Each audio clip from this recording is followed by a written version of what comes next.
Halo, selamat malam Besti Cuans. Apa kabar malam hari ini? Senang sekali kembali lagi dalam Instagram Live Join Cuans. Jadi buat Besti Cuans tentunya semoga sehat-sehat di malam hari ini.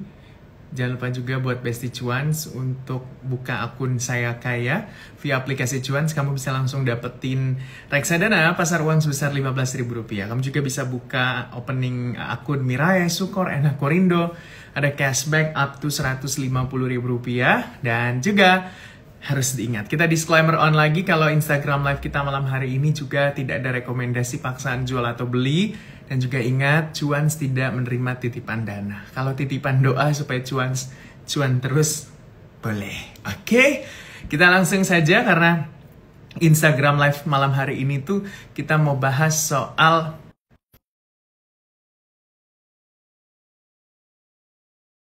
banyak banget nih akhir-akhir ini. Waduh, nah ada tuh yang untung, ada juga yang buntung. Gimana itu ceritanya? Kita mau bahas dengan Ko Hengki. Hai Ko Hengki, apa Oh, kabar? halo, malam Mas Gibran. Tampilan baru ya, Malam Mas. nih. Gimana? Iya, kita ini yang kedua kali ya Instagram live ya kok. Iya benar, dua kali, kedua kali.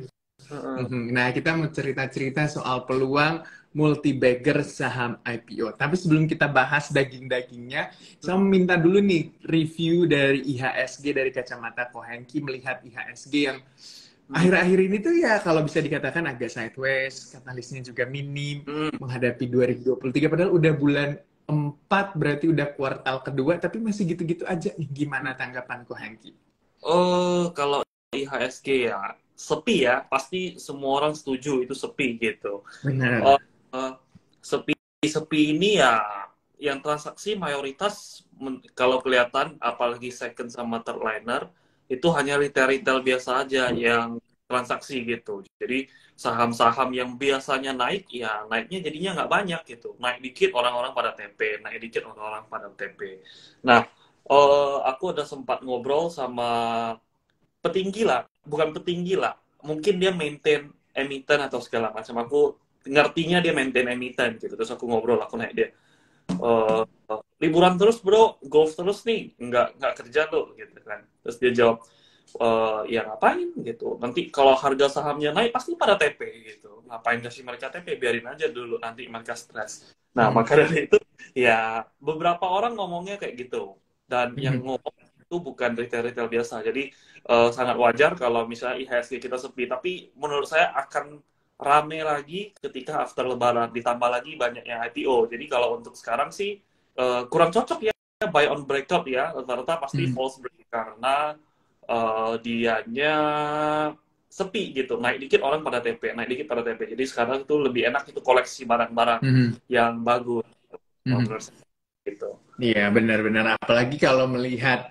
masih ada beberapa emiten yang harganya masih cukup murah gitu ya. Nah, ini mungkin juga masih bisa menjadi pilihan bestie-bestie cuans. Mungkin harus rajin-rajin research dan Iya, juga rajin-rajin melihat chart yang mana nih saham yang betul. memang lagi diakumulasi, terus juga chartnya bagus secara teknikal, terus juga memang perusahaannya punya value dan growth-nya juga bagus. Nah, ngomongin soal tadi kan sudah sempat nyinggung nih soal IPO. Nah, kita lihat nih beberapa dari awal tahun sampai sekarang itu ada beberapa emiten yang IPO atau perusahaan yang IPO hingga akhirnya menjadi emiten.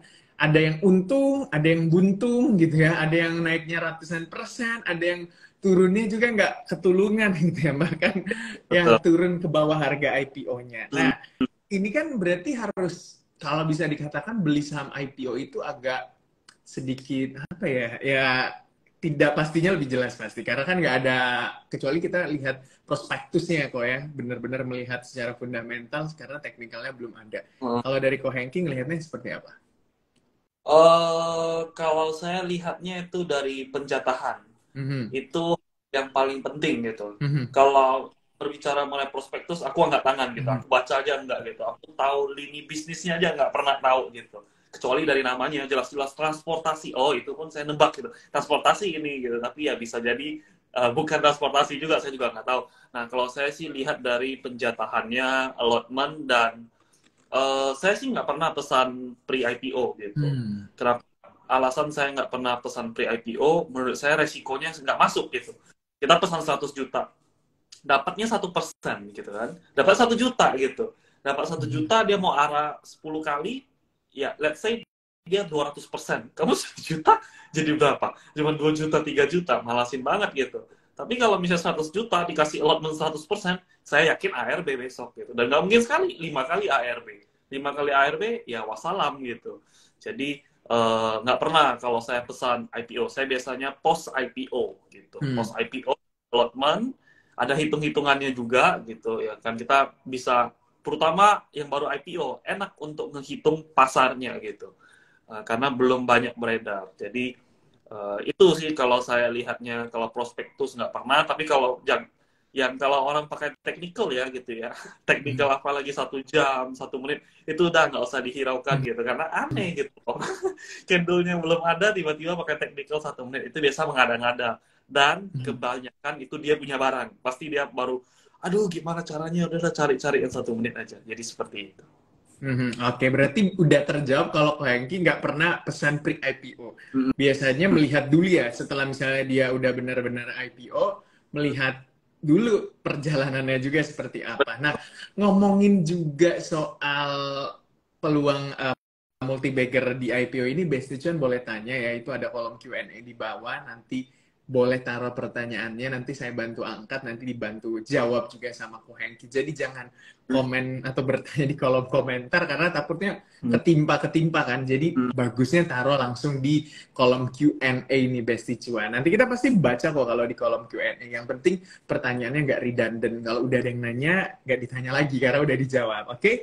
Nah, ngomongin tadi yang Ko Hengki bilang soal nggak beli pre-IPO, belinya setelah benar-benar udah IPO gitu, atau udah sudah melantai di bursa. Kalau sahamnya bisa dikatakan ada beberapa saham ya, kita nggak sebut aja case-nya. Kalau case-nya mungkin dia arah, berarti ketika peluang untuk masuknya berarti kayak gimana Niko? Karena kan biasanya arah kunci. Apa ketika agak goyang sedikit arahnya masuk atau seperti apa? Oh, oke. Kalau sahamnya opening langsung arah, pastinya udah nggak mungkin saya kejar gitu. Nah, cuman kalau misalnya dia, kalau let's say aku juga ada beberapa arah hunter lah gitu lah. Jadi 1 tick sebelum arah itu kita makan sampai habis gitu, ya kan. Kalau misalnya dia arah, let's say dia arah besok awan nih kan, besok awan sama MA gitu. Tebakanku sih awan arah gitu, arah 3 hari. Kalau dia udah arah hari kedua, hari ketiga, ya udah, saya nggak mungkin kejar lagi gitu. Masih banyak saham lain gitu ya, kita bisa kejar nanti aja, nggak perlu buru-buru gitu. Karena kalau main IPO, kalau dia udah naik-naik terus-terusan gitu ya, resikonya udah nggak masuk gitu. Karena yang perlu kalian ketahui, let's say IPO-nya harganya 100. Nah, apakah value-nya itu benar-benar 100? Enggak gitu. Value-nya biasanya 3 kali lipat di bawahnya gitu, yaitu 30, 40 gitu.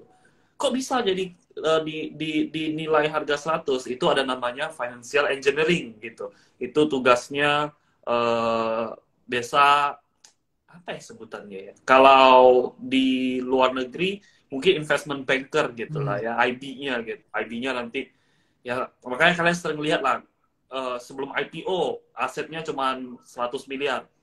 Pas mau IPO 3 bulan, 6 bulan sebelum IPO, asetnya tiba-tiba jadi dari 100 miliar jadi 500 miliar. Nah, itu ada fund flow sebutannya, ada injek dana. Jadi kalau IPO-nya udah arah-arah berjilid-jilid sih saya nggak pernah kejar sih. Jadi ya udah ikhlas gitu, dia mau arah lagi ya tunggu dia jatuh atau gimana baru kita koleksi atau kita lihat lagi nantinya. Cuman kalau saya sih sebutannya, saya suka sebutannya moonstock ya gitu ya. Jadi kalau sebutan stock itu kita mainnya resikonya rendah gitu. Contoh kayak dulu yang saya lumayan ya gede gitu dapatnya di moonstock, salah satunya adalah MKTR. Kalian bisa lihat chartnya gitu, dia naik gitu, ya udah naik saya biarin gitu, tunggu dia jatuh, dia sideways saya hitungin gitu, saya tiap hari hitungin, oh ya udah saya ambil gitu, saya tepat, saya yang ketika dia jatuh saya ambil 5 hari 4 hari 5 hari sampai seminggu saya ambil pelan-pelan dia narik arah 100%, ya udah jual gitu ya kan. Ya seperti itu. Jadi kalau arah berterus-terus enggak gitu, kecuali beda kasus kayak kemarin IPO-nya Cuan yang Pangesto, Hmm. Pangesto apa itu namanya Prayogo ya, Pangestu. Pak Pepe gitu kan dia Nah, IPO. Dia mau arah saya makan arahnya, jadi kurang lebih kayak gitu, beda-beda style gitu, tapi itu bukan mhm, moonstock, itu literally mhm, tradingin tiap hari. Itu saya mhm, tradingnya dari sakit pakai HP juga gitu, jadi mhm, ya seadanya mhm. seperti gitu. Oke, tapi kalau Moonstock, boleh nggak disinggung-singgung sedikit gimana melihat peluang saham-saham yang masuk ke kategori Moonstock kalau di Remora Trader? Apa sih yang dilihat kok sehingga, wah ini nih masuk ke kategori sehingga ya bolehlah ditahan-tahan, jadinya Oke, jadi multi bagger. oke. Jawaban untuk Moonstock adalah kita balik lagi ke filosofi awal gitu. Kenapa kita IPO? Mhm, Nah, pertanyaannya gitu. Saya ada perusahaan, saya mau IPO. Kenapa mau IPO? Karena saya mau dana seger gitu. Saya mau jualan barang saya. Jadi kalaupun saya IPO, saya nggak dapat duit buat apa gitu, ya kan? Harus ada tujuannya. Jadi kita harus pandai menghitung. Oh, ini IPO emitennya belum jualan, dia belum untung gitu. Dulu IPO itu arah berjilid-jilid, dedet gitu, 10 kali arah sampai suspend itu dulu nggak masuk akal sama sekali sebelum ada IPO gitu ya.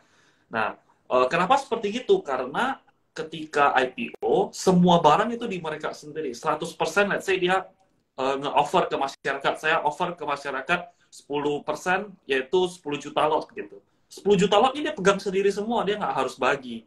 Nah, makanya itu arah berjilid enteng. Nah, tapi kalau misalnya suatu emiten, dia mau jualan gitu lah ya kan. Nah, dia sekarang ada IPO, ada namanya pooling gitu. Nah, kita ada penghitungannya juga gimana cara mereka mendapatkannya dan segala macam. Nah, dari let's say IPO 10 juta, sekarang kan harus pooling gitu. Nah, pooling let's say yang beredar ya 5 juta let's say. Nah, 5 jutanya dia ngapain? Dia buyback atau enggak gitu. Kalau dia buyback ya rata-rata ya itu ya kategori moonstocknya gitu. mhm, Nah, yang penting kan ya dalam tanda bahasa lain akumulasi lah gitu. mhm. Mm-mm. Oke, benar-benar. Nah, ngomongin soal Moonstock nih, buat Besti Cuan tentunya kalau mau belajar lebih dalam soal bagaimana menangkap peluang multi-bagger saham IPO, kamu bisa langsung belajar bareng Koheng atau Kohengki di Iya. Remora Trader Batch 5 atau Batch 5. Kelas akan mulai tanggal 8 Mei 2023 dan khusus malam ini buat Besti Cuan, kamu bisa dapetin cashback cuan coin Rp50.000 untuk 3 orang yang beruntung yang daftar Remora Academy Batch 5 via aplikasi Cuan. Jadi buka aplikasi Cuan, kamu bisa langsung daftar untuk kelas yang batch 5 atau Remora Trader batch 5. Aduh, saya mau Iya. daftar deh supaya langsung dapat Cuan coin Rp50.000. Lumayan nih ya Cuan coin Rp50.000. Oke, nah jangan lupa ya, kelasnya itu mulai 8 Mei 2023 ya, Kok? Benar. Benar, benar, benar. Oke, kita naikin dulu pertanyaan kok yang udah banyak mengantri. Jadi buat Besti Cuan, kalau mau bertanya, kolom Q&A. Karena kalau kolom komentar ntar ketutup gitu ya, saya nggak lihat gitu. Takutnya nggak kelihatan, nanti saya dimarahin gitu. Oke, kita Iya. naikin satu-satu. Kita naikin dulu ya. Hmm, ini deh. Walaupun tadi udah nanya dikit, tapi mungkin boleh cara hitung-hitung kasar-kasarnya deh. Supaya makin tertarik dan makin wah gimana nih yang mending ikut Remora Trader Batch 5 gitu. Oke, kalau untuk detailnya nggak mungkin saya kasih tahu Iya gimana benar benar benar. caranya gitu. Cuman biasanya ini untuk hitung moonstock itu PR gitu. Jadi kalau hitung moonstock biasanya saya suka begadang minum kopi karena hitungnya benar-benar harus detail gitu. Nggak segampang kamu lihat brosur nggak bisa gitu, dikecoh banget gitu. Tapi bisa kamu hitung satu persatu. Nah, cara ngehitungnya gimana? Intinya adalah barang yang beredar itu berapa banyak, mereka buyback atau enggak. Kalau barang kalau kalian lihat lah kayak IPO, saya nggak tahu sih yang penjataan 100% terdekat siapa ya. Kalau nggak salah saya ingat sih BMBL gitu, yang bimbel-bimbel itu. Nah itu Iya 100%. benar. Ya, artinya apa? Dia mau IPO 20 let's say 20 miliar. Oh, langsung dapat saya 20 miliar. Ya udah, bebas. My job is done gitu. Nah, seperti itu. Nah, contoh mungkin ini contoh ya gitu. Ini sudah terjadi. Kalau kalian pernah lihat postingan saya sih pernah posting NICL gitu. Itu post IPO. Jadi Moonstock itu bisa post IPO, bisa sorry bisa post IPO yang literally baru IPO fresh atau yang lama gitu. Nah, yang NICL dia IPO gitu ya kan. IPO dia naik tinggi kalau kalian lihat chartnya, nanti cocokin aja sama postingan saya gitu. Nah, dia IPO arah berjilid terus jatuh dari 300-an ke berapa ini? Ke 70-an gitu. Nah, jatuh ke 70-an. Terus di sana di buyback lagi. Dalam tanda kutip itu diakumulasi lah gitu. Waktu itu sama broker PD, saya masih ingat. Saya ada di 90-an, waran di harga kalau nggak salah 9 atau berapa gitu. Nah, jadi cara menghitungnya ya kurang lebih akumulasi, tapi periodenya lebih panjang. Enggak sesingkat, wah ini akum nih kalau kan kita sering itulah, wah ini AZ akum nih, BQ akum nih gitu. Akumnya 2 hari belakangan. Nah, bukan seperti gitu. Nah, ini kita lihat jangkanya panjang. Karena Moonstock bagi saya sih, saya suka sebutan Moonstock karena itu bisa saya jadikan investing juga. Kalau investing kan biasanya 5%, 10%. Tapi kalau yang kategori Moonstock, bisa ya 100% lah gitu lah. Ya gitu. Cuman kalau yang baru fresh IPO biasanya geraknya kencang gitu. Jadi kalau belum IPO, yang udah IPO lama di buyback, nah itu biasanya agak lama. Cuman itu ya kita belinya pelan-pelan. Cara gimana kita tenang ya, money manajemennya sama psikologinya dijaga gitu. Kalau kamu masuk gede satu harga habis, kamu pasti habis gitu. Nah itu yang saya pelajari juga. Gitu. Oke, makin penasaran nih Besti Cuan. Jadi makanya kamu harus ikutan Remora Trader Batch 5. Kamu harus daftar ya Besti Cuan bisa via aplikasi Cuan. Harga early bird-nya itu Rp2.850.000 dan bisa kembali ke harga normal. Kalau ketika kuota early bird-nya ini udah terpenuhi, kamu harus langsung daftar via aplikasi Cuan. Sekarang 3 orang beruntung kamu bisa dapetin cashback Cuan Coin Rp50.000. Kita naikin lagi pertanyaan di malam hari ini yang udah banyak banget mengantri. Saya naikin dulu yang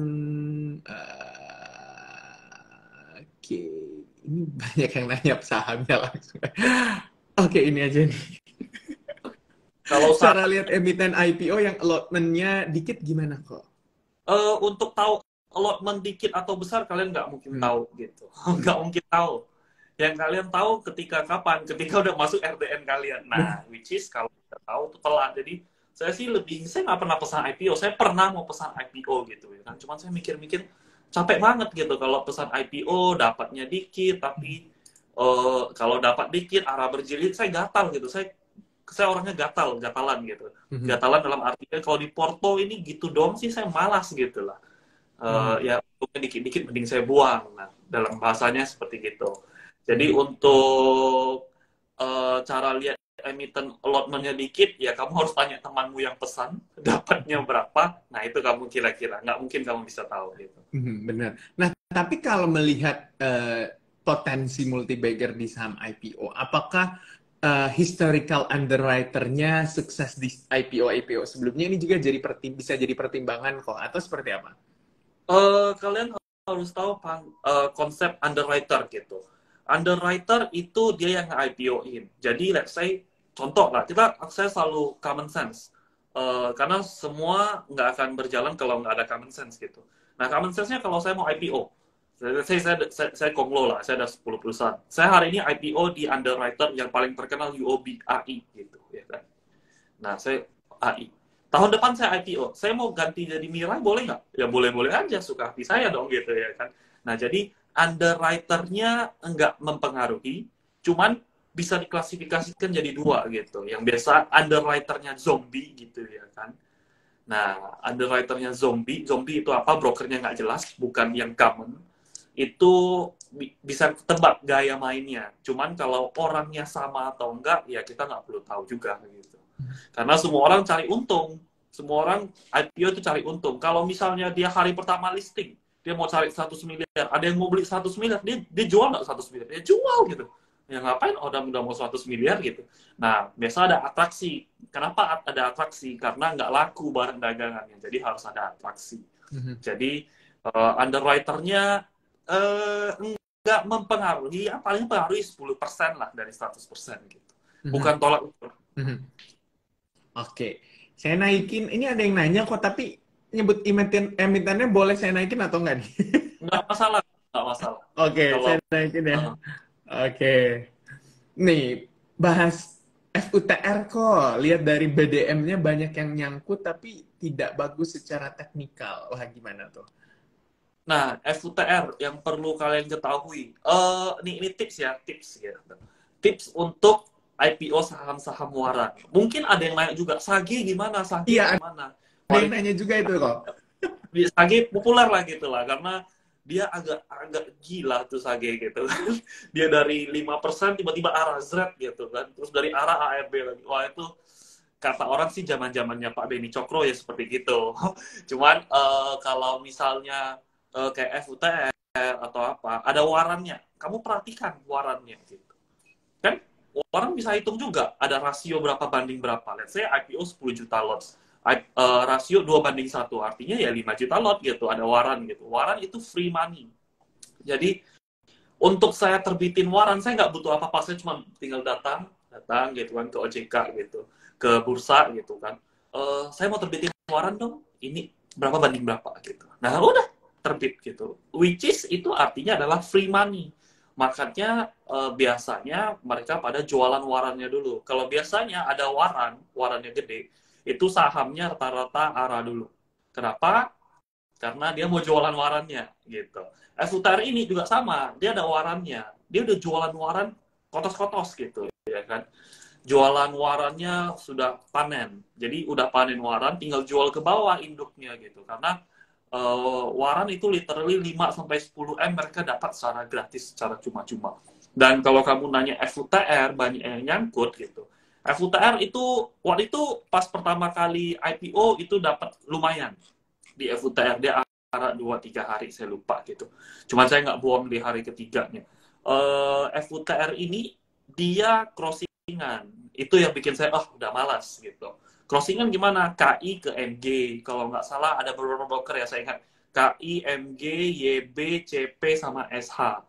Nah, jadi mereka pindah saku kiri, saku kanan, kiri kanan, kiri kanan, kiri kanan, kiri kanan, kiri kanan. Jadi yang kalau udah kayak gitu, biasanya saya indikasikan nggak sehat gitu. Kalau nggak sehat gini ya udah, saya nggak mau sentuh lagi seperti gitu. Kalau yang nggak sehat gini, kamu masuk gede, kamu ketahuan, pasti itu dibanting. Gitu. Dan kalau kamu masuk kecil ya mending nggak usah masuk gitu. Ini ada yang nanya nih, tadi udah sempat disinggung nih kok. Sage mau parkir di mana? Saya juga nggak tahu sih parkir di mana. Mungkin parkiran sebelah. Atau jangan-jangan dia keparkir di dalam Sage. Iya. Tapi kalau Sage mau parkir mana ya? View saya itu Sage itu calon ABG gitu. ABG itu apa? Angkatan baru gocap gitu. Menurutku dia calon paginya gitu. Jadi biar enak dilihat ya gitu ya. Saya waktu itu sering banget bahas saham. Saya lebih gampang ya sebenarnya lebih gampang ngeindikasi satu saham turun daripada satu saham naik sebenarnya. Contoh waktu itu pas Winner di harga 150-an atau 170 gitu ya. Penting belum sampai 200 tapi 150-an something. Saya bahas Winner itu calon ABG. Waktu itu belum ada sebutan ABG ya. ABG ini barusan saya dapat namanya nggak lama ini. Terus BSBK juga kita sebutnya itu saham calon gocap yaitu ABG gitu. Nah, Sage itu juga sedemikian. Kalau kamu lihat WinR, Sage, sama BSBK itu identik gitu. Identik apa? Identik jualan warannya dulu. Jualan waran, tariknya gila-gilaan. Nah, ya setelah itu nanti dia guyur-guyur ke bawah. Apakah dia akan bangkit dari ARB-nya? Ya akan bangkit gitu. Cuman nggak menarik lah, kecuali kamu berani ya gitu. Dalam tanda kutip ya. Kalau saya sih nggak tertarik karena dia udah tahu tujuannya apa. Tujuannya yaitu jualan. Parkir di mana ya menurut saya sih calon ABG ya. Jadi kalau udah ke parkir sekarang mending keluar aja dari parkirannya Mas Taslim gitu daripada parkir terus kagak kemana-mana gitu ya.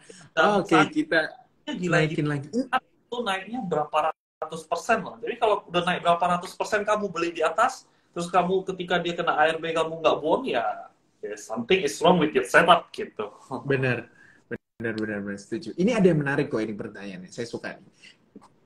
Gimana cara menentuin stop loss dan juga TP di saham IPO? Nah, kalau sahamnya naik terus, pasti nggak mau TP nih. Pada bilang, ah besok dia naik, besok. Pada nggak mau TP kalau sahamnya naik terus. Ntar kalau turun baru bingung tuh. Gimana nih kok? Oke, kalau misalnya satu, kita bahas TP dulu ya. Ya, Kita bahas stop loss. Stop loss gampang. Dengan ketika kita kan mainnya post IPO. Post IPO itu bukan hari pertama beli gitu. Kenapa? Saya biasa nunggu ya 3-4 hari gitu. Nggak masalah 3-4 hari. Harga nggak bawah, nggak paling bawah nggak apa-apa. Asalkan dia naik gitu. Nah kalau stop loss 3-4 hari ya udah berdasarkan candle hari-hari itu aja. Udah itu satu. Tapi saya biasanya kalau yang post IPO saya jarang pakai technical. Jarang banget. Saya pakainya bid offer. Itu pure bid offer banget gitu. Itu satu. Terus cara menentukan TP adalah apakah emitennya sudah keluar atau belum gitu. Jadi ini sistemnya bukan pakai bid offer gitu. Kita entry pakai bid offer, jadi kita presisi gitu. Harganya presisi nembak. Nah, udah kalau ini jebol kita buang gitu. Tapi sebelum itu kita ada hitung-hitungan dulu gitu. Kita ada hitung-hitungan. Nah, setelah hitung kita entry-nya pakai itu, kita TP-nya itu sebaliknya, bukan pakai bid offer, yaitu kita pakai apakah bandarnya sudah keluar atau belum. Jadi selagi dia belum keluar ya saya nggak buang-buang banget gitu, karena nggak bisa pakai bid offer, apalagi ya sky is the limit kalau udah all time high. Saat IPO kalau misalnya udah ngegas itu udah pasti all time high gitu. Ya nggak ada yang tahu. Sage saya buang hari ke berapa ya? Dia kan, nih saya coba kasih gimana ya? Saya kasih unjuk gitu. Nah, dia arah 1, 2, 3, 4. Saya buang ketiga kalau nggak salah. Dia arah lagi. Nah, di sini saya masuk lagi kalau nggak salah. Terus saya jual lagi di arahnya doang. Sisinya saya nggak ambil gitu. Karena ya, sky is the limit gitu. Aku nggak tahu dia parkirnya di mana. Dan nggak pernah ada yang tahu dia parkirnya di mana. Jadi, kalau yang itu, ketika indikasinya udah aneh dari bid offer ya itu mulai kita buang sebagian. Buang sedikit. Oh, nggak benar lagi bid offernya ya, buang sedikit. Cuman selagi kalau broker summary-nya hitung-hitungannya dia belum keluar banyak ya nggak masalah gitu. Ikutin aja gitu. Karena naik saham yang bagus itu dia naik ada koreksi, bukan naik terus tiap hari gitu. Itu pesugihan gitu ya kan, karena ya pasti naik terus gitu ya, nggak gitu. Jadi cara menentukannya seperti gitu, dikombinasi. Oke, kita naikin lagi nih pertanyaan. Ini emitennya nih disebut Triple S kok. Asing masuk terus, gimana ke depannya? Wah, gimana tuh? NSSS kamu harus be careful with it dengan kata asingnya. Bukan emitennya kamu harus be careful. Cuman kalau kamu pakai konotasi asing, itu kamu harus hati-hati. NSSS sama TRON itu dua saham yang identik. Mainan IF gitu, ya kan? IF kamu sering lihat itu broker yang aktif itu IF. Nah, dia pakai asing, iya, tapi dia belinya dari siapa? Dia belinya itu menurut saya itu kelihatan dari orang-orang dia sendiri gitu. Jadi artinya apa? Artinya adalah mereka saku kiri ke saku kanan aja, udah sesimpel itu, nggak ada yang spesial dari mereka. Jadi ganti identitas lah gitu. Let's say aku ada kakak gitu, kakakku orang Singapura gitu, ya udah, kok pinjam ID dong? Udah pinjam ID-nya, saya yang jual, abangku yang beli ya, which is sama aja gitu. Kalau kalian ngikutin abangku yang beli ya nggak perlu gitu, ya nggak masuk seperti gitu. Jadi kedepannya gimana? NSSS itu rata-rata dia repo, dia saku kiri, saku kanan, saku kiri ke saku kanan gitu. Jadi trading mungkin enak, jadi TA terserah mau pakai atau enggak atau apapun itu. Cuman yang nggak bisa dipakai adalah dia asing, itu nggak bisa dipakai. Oke. Kok ngomongin soal Moonstock nih, mungkin money manajemennya seperti apa sih untuk saham-saham Moonstock ala Remora Trader? Apakah sekali beli langsung semua atau tetap nyicil juga? Kalau Moonstock ya, kalau Moonstock sih saya jarang cicil ya, gitu. Saya sekali masuk, udah gitu aja gitu. Karena kita masuknya presisi gitu, satu harga di bid itu gitu. Tapi masuk gedenya itu dalam artian adalah bidnya berapa ya kita masuknya berapa. Contoh bidnya goceng gitu ya, kita masuknya goceng.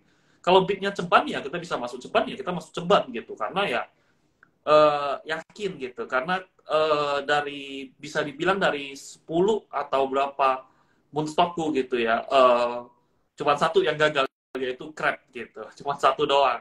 Nah, jadi misalnya ya saya nggak perlu bilang wah pasti gitu, tapi ya chances gagalnya itu kecil gitu, karena hitung-hitungannya ada.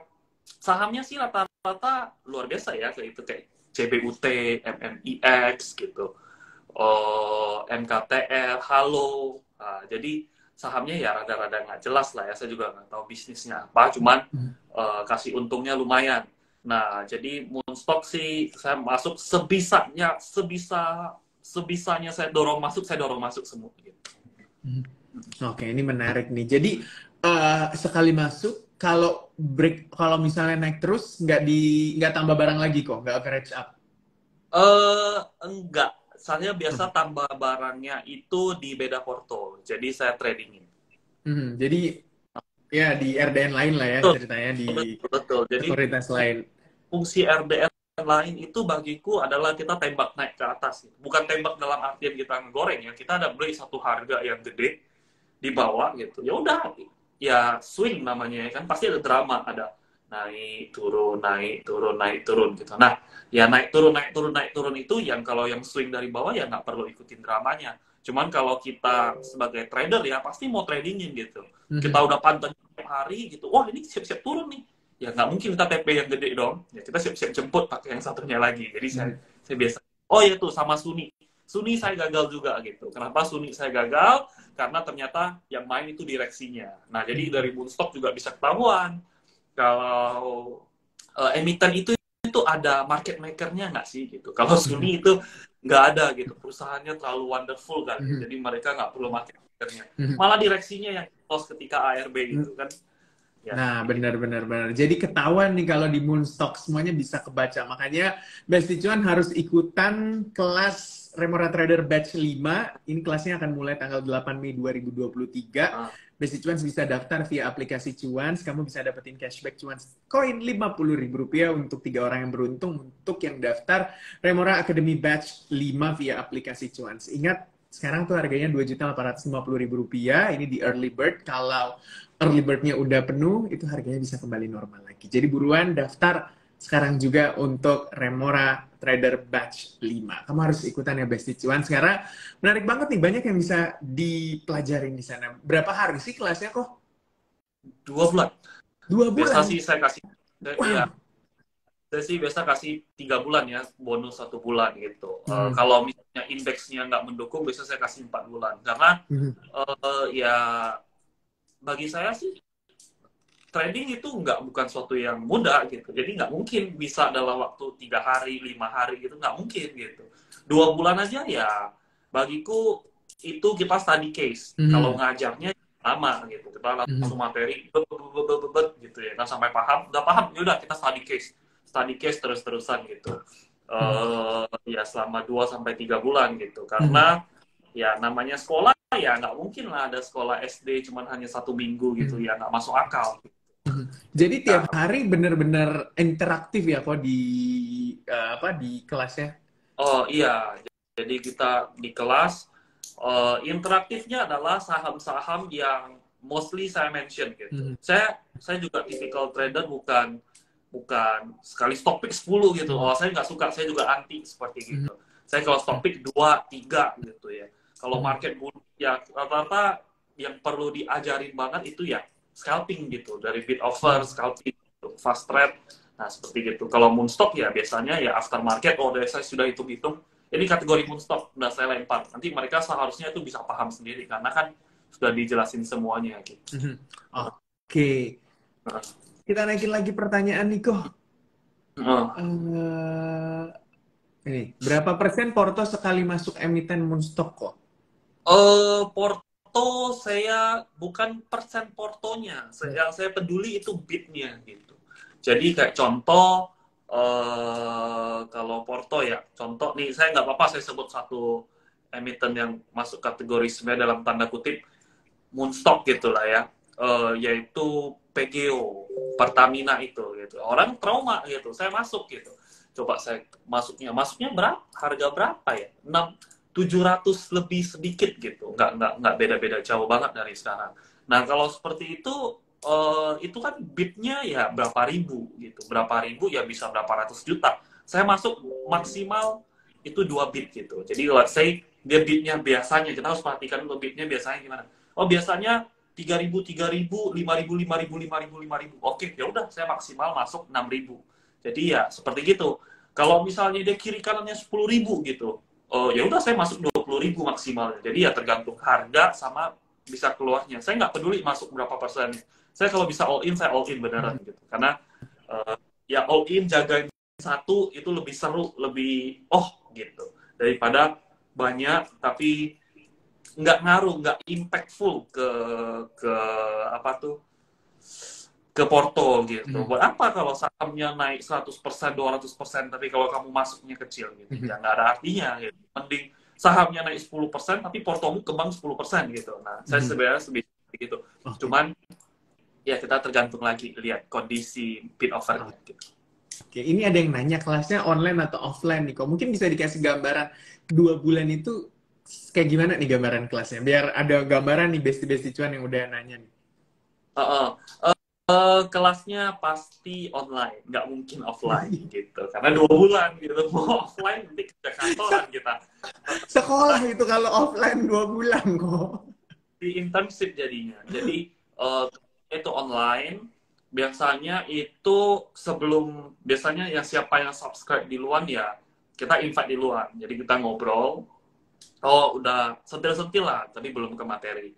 Nah biasa ketika udah start itu minggu pertama, minggu 2 itu saya kasih kita call lah gitu, kita zoom, saya jelasin coret-coret udah kayak ibaratkan guru lah, kita ceramah-ceramah gitu bahasa jeleknya. Nah udah kita jelasin segala macam, udah dari sana nanti kita study case di chat gitu. Ketika sudah setelah materi, kalau ada yang nanya materi lagi ya udah kita bahas lagi materi. Tapi kalau misalnya nggak ada yang nanya, ya saya anggap udah paham. Kita langsung ke study case lagi gitu. Jadi kan saya nggak bisa nge-manage yang sekali ikut biasa ya ada 100-an gitu. Nggak mungkin saya manage satu-satu. Kamu udah ngerti belum? Kamu udah ngerti belum? Kamu udah ngerti belum? Kan nggak mungkin gitu. Jadi ya selagi yang nanya, biasanya saya jawabin seperti gitu. Oke, ini ada yang nanya nih kok. Underwriter zombie itu kayak gimana? Misalnya kayak gimana? Oke.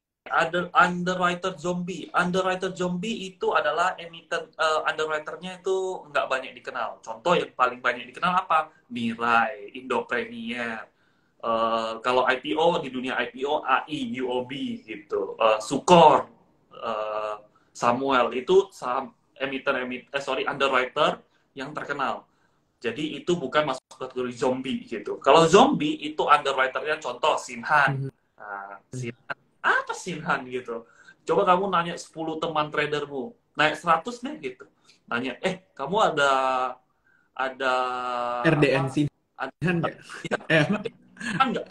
Mungkin mereka bakal naik, apa sih Sinhan? Gitu. Nah, itulah kita masuk kategori zombie. Jadi keberadaannya itu dipertanyakan tapi ada gitu. Hidup tak mau, mati segan gitu ya kan. Jadi itulah zombie. Victoria Sekuritas itu adalah zombie. Sinhan apalagi? Ya seperti gitulah Sinhan. Kalau RDK itu sebenarnya zombie, cuman lagi aktif dia menjangkau retail. Mungkin kayak Valbury atau MG kan dulu juga eksklusif, sekarang sudah menjangkau retail. Jadi ya kurang lebih ya seperti gitu. Kalau zombie rata-rata nggak dikenal. Oke. Ini nih berarti saya mau jelasin ya buat Besti Cuan karena minta dijelasin budgetnya berapa nih untuk ikutan Remora Batch 5. Jadi buat Besti Cuan, kalau kamu daftar Remora Trader Batch 5 itu via aplikasi Cuan, kamu bisa dapetin cashback Cuan Coin Rp50.000. Kelasnya akan di tanggal 8 Mei 2023 mulainya atau startnya di 8 Mei 2023 dan untuk harga early bird-nya itu Rp2.850.000. Jadi kalau early bird-nya udah terpenuhi, ya harganya akan kembali normal. Makanya kamu harus langsung daftar Remora Trader Batch 5 ya. Jadi kamu bisa lewat aplikasi Cuans.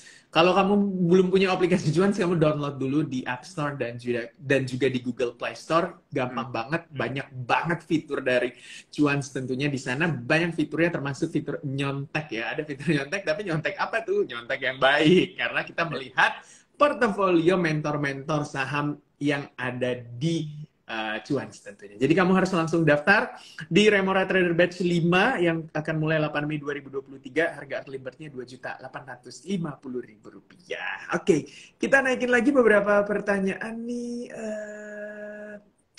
Oke, oke. Saya naikin dulu beberapa pertanyaan. Ini nih. Ya udah deh, saya naikin yang ada nama emitennya KKES. Kekes. Kekes ya. Saya belum pernah cek kekes ya. Saya personally belum pernah cek kekes. Tapi kalau kamu bilang direksinya beli 10% gitu ya. Hati-hati juga kalau salah direksi 10%. Belinya, maksudnya beli 10% itu 10% dari segala yang beredar atau gimana? Nah, itu juga harus didetailin. Tapi kalau saya sih belum cek kekes ya, jadi saya nggak bisa banyak komentar. Karena ya kalau ya rush decision nanti bilang, oh bagus gitu. Ya jadi bahaya gitu. Bilang jelek, nggak bagus. Karena kamu udah punya analisis sendiri. Cuman nggak bisa kita patokan direksi aja. Seperti gitu. Oke, ini ada yang nanya nih, NICL menarik gak kok? Masih menarik gak kok? Karena kan naiknya udah. NICL ya?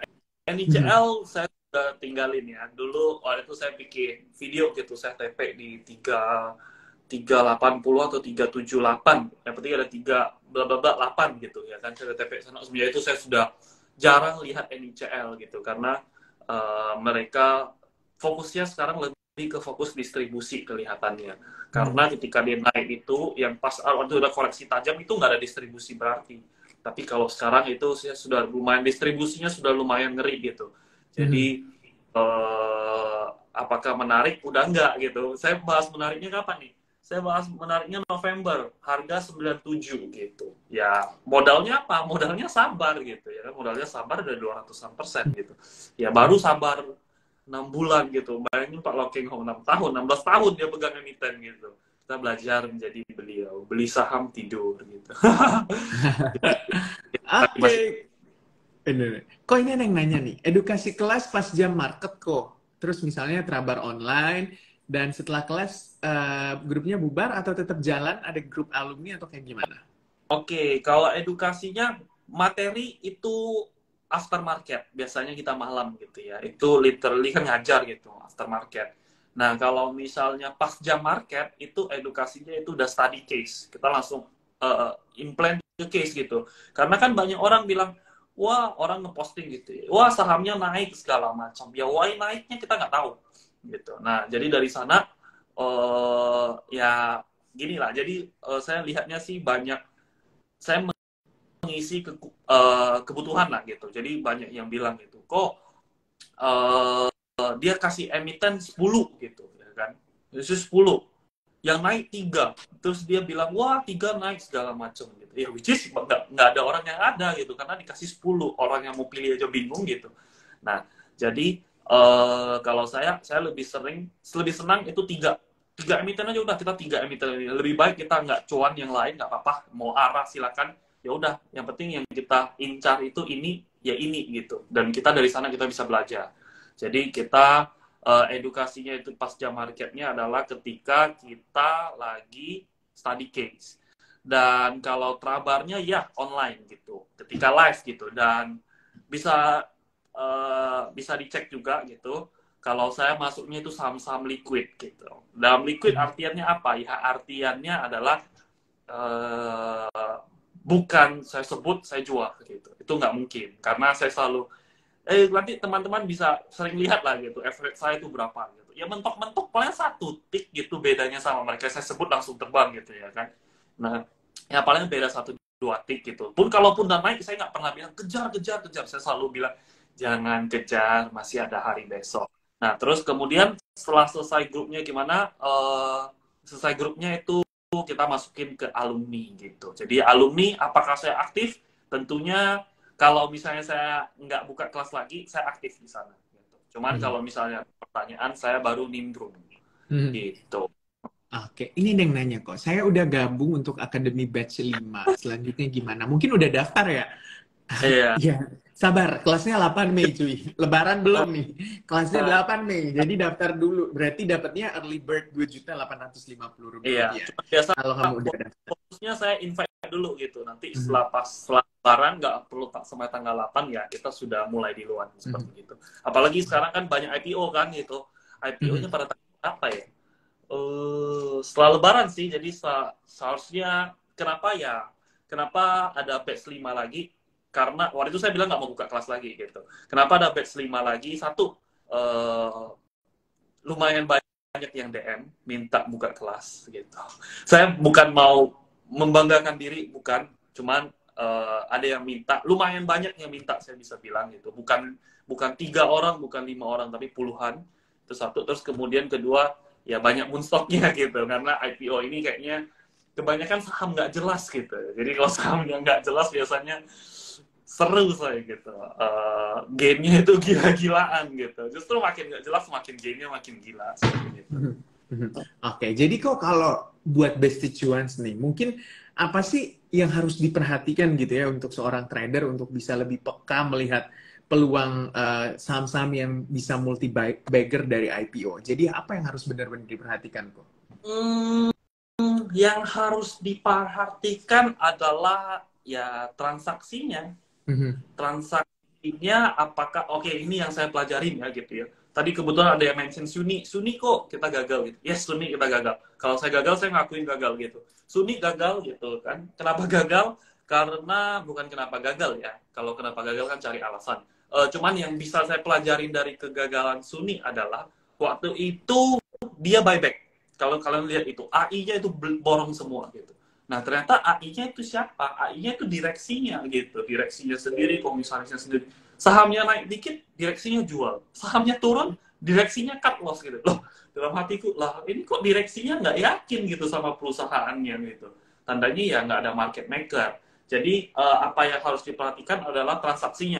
Benar-benar dari transaksinya. Dari transaksinya kamu akan ketahuan, oh ini orang lagi ngapain sih? Ini orang ada market, ini emiten ada market makernya nggak sih? Ini lagi dijagain nggak sih? Ini niatannya apa? Jadi eh, ketahuan cukup jelas gitu dari sana karena ya kita liatin terus-terusan gitu, plototin lah gitu. mhm. Oke, ini ada yang nanya nih, kalau marketnya lagi sepi, trading saham IPO besok lebih hati-hati apa gimana nih kok? Ya harus Oh, tetap hati-hati. ya hati-hati mah pasti harus ya gitu. Cuman besok seharusnya seru ya gitu ya, seharusnya seru. Terutama awan-awan sih IPO-nya kayaknya langsung arah ya. Jadi ya ya, ya bisa apa gitu kalau langsung arah gitu kan, nggak bisa short sell, nggak bisa apa-apa juga kan, bisanya dia karena aku nggak pesan. Yang seru itu besok kayaknya MBMA gitu, itu seharusnya seru karena IPO-nya jumbo.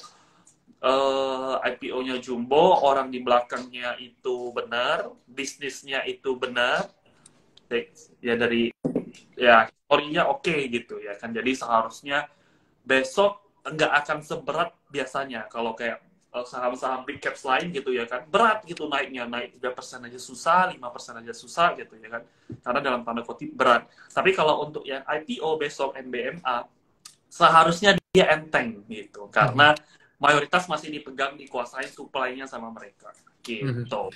Oke, ini ada yang nanya di kolom komentar, gimana kalau mau belajar sama Koko? Ini saya jelasin. Jadi buat kamu Besti Cuan atau buat Baby Avash, ini namanya Baby underscore Avash, kamu jangan lupa ikutan tentunya bareng Ko Hengki di Remora Trader Batch 5. Kelasnya akan mulai 8 Mei 2023. Jadi kalau udah daftar, sabar dulu karena kelasnya 8 Mei gitu ya. Jadi kalau kamu udah daftar, apalagi kalau daftarnya via aplikasi Cuan, kamu bisa dapetin cashback cuan coin Rp50.000 untuk 3 orang yang beruntung. Jadi kamu harus buruan daftar karena harga early bird-nya itu Rp2.850.000. Harganya bisa kembali normal kalau early bird-nya atau kuota early bird-nya ini udah terpenuhi. Jadi jangan lupa untuk daftar via aplikasi Cuans. Kamu download dulu kalau belum punya aplikasi Cuans di Google Play Store, di App Store, dan kamu daftar. Di sana juga ada fitur nyontek. Jadi nyonteknya ini hal positif karena melihat portofolio mentor-mentor cuan yang bisa bawa kamu menjadi cuan tentunya. Jadi jangan lupa untuk download aplikasi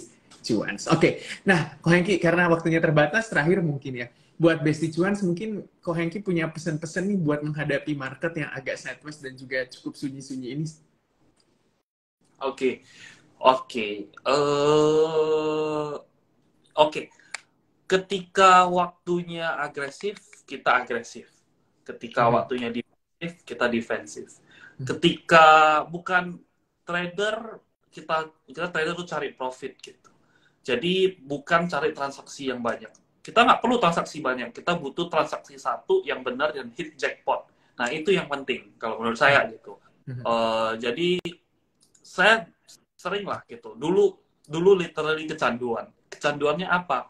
Kecanduan itu kecanduan enter gitu. Kalau nggak enter satu hari itu gatel tangannya. Which is saya bisa compound gitu, compound. Let's say dari 100 juta saya bisa dapat 50 juta dalam waktu ya 1 minggu, 2 minggu gitu. Bisa gamenya gede. Tapi karena kecanduan saya gitu ya kan, saya bisa 1 hari langsung hilang semuanya gitu. Nah jadi know when the right time gitu. Jadi nggak perlu agresif. Waktunya agresif, waktunya enggak, ya nggak apa-apa, lihat-lihat aja. Karena itu bagian dari trading. Trading bukan buying and selling, but is also waiting. Gitu.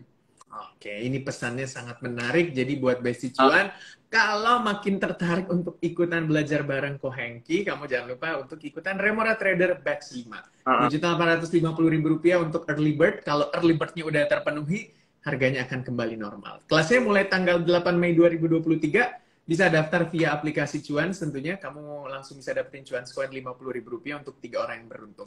Download aplikasi Cuan sekarang via Google Play Store dan juga Apple Play Store ya. Jadi jangan lupa untuk download, daftar. Di sana ada fitur-fitur menarik, termasuk nyontek. Saya mau nyontek portofolio Ko Hengki gitu ya. Kalau nyonteknya portofolio Ko Hengki pasti cuan, apalagi Moonstock. Thank you banget Ko Hengki untuk waktunya di malam hari ini. Semoga Ko Hengki sehat selalu dan juga cuan selalu. Buat Besti Cuan juga, kamu juga cuan selalu ya. Thank you Ko. Sampai jumpa di Instagram Live selanjutnya. Malam Mas Gibran, selamat malam semuanya. Thank you.